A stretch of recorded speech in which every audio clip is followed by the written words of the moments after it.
Hey, y'all. For those that don't know, yesterday, 7 Democrats voted with Republicans to give more funding to ICE. Those same 7 Democrats last month voted with Republicans to allow ICE to STRIP search children. And they're sitting up here.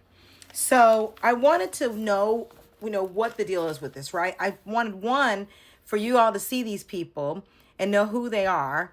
Two, I wanted to dive into what their records were, how they were moving, and look information about them because I think that is so important. And that is something that when you are voting for people, we need to stop just going in and say, it's Democrat, check the button. You really need to take the time to research the candidates. And while it may take a little bit of time to do that, everyone should get a sample ballot. And I basically go through and I look at these people's voting records because I want to know who I'm voting for. And sometimes I found that people, just because they're a Democrat, they were still voting against my interest. And this is what we have here. So when I dove into these people, I found that Henry Cuellar, Vicente Gonzalez, and Marie Glusenkamp all have Mexican immigrant parents. So it's kind of ironic that they would vote for ICE to get more funding and for ICE to do harmful things to children, but y'all got parents that came over as immigrants from Mexico. And Henry and Vicente are both out of Texas. Henry is District 28 out of Texas. Vicente is District 34. And Marie is out of Washington. She's District 3. I also found in my research, I said, how many of these men have been in the military? Because I know there's a trend of a lot of times men who are in the political landscape have either they're lawyers or they had military career or they're both, right? And so in this, I looked and guess what? Out of the 7 people on here, 4 of the men on here served in the military. So Henry Cuellar was in the military. Don Davis, which is the black gentleman up there, he is North Carolina District 1. Jared Golden, he's Maine District 2. And Vicente Gonzalez. All of these men served in the military. And what I normally will find is when men are in the military, they tend to vote more conservative. It's like military, police, and ICE, they all go together. And so in their military mind, oh yeah, we need to give them more money so they can do more things. They're not even thinking about the fact that these men out here hemming up children off the street. Like they just can't even see it. So yeah, the 4 of those men, all military.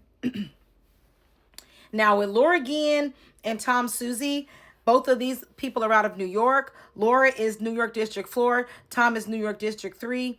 Really didn't see much about them besides the fact that white people going white people. So she voting against her own interest as they often do. He's just doing what is classic white male patriarchy, right? But the funny part about it is Tom's father is an Italian immigrant. Interesting. But we know that with a lot of European immigrants, they act like they're different than the black and brown immigrants that come over. So he don't care about ICE because we don't see them picking up no white folks. So his Italian immigrant father, that's not a big deal because he won't be affected by that in this situation. I also found that Henry Cuellar and Vicente Gonzalez classify themselves as conservative Democrats. What the fuck is that?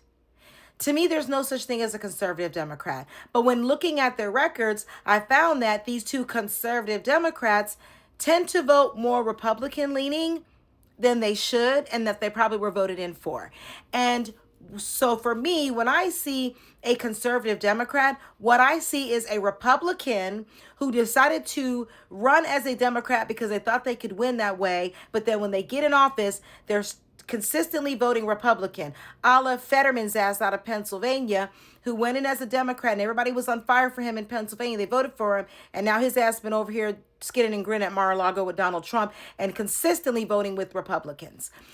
The saddest part about all of this, though, is that yesterday there were not enough Republicans there for this vote to have gone through. So had these 7 people not voted with Republicans, it never would have gone through. But because they decided to backpedal and go against their constituents, the funding for ICE went through. So what does that mean for us? Well, 6 of these 7 people are up for re-election. Jared is the only one who's decided that he's going to bow out at the end. of his term. But the 6 people on the ends here are all up for re-election in November. So what I'm expecting is Texas, New York, and Washington. I'm expecting y'all to get these people out of here. I'm expecting to see them voted out of their seats. Because if you voted for them to not do things like this, and they should not keep their jobs. So come November, I better not see these people up talking about they won their seats again. I'm expecting Texas, New York, and Washington to do your damn job and get these yahoos out of here.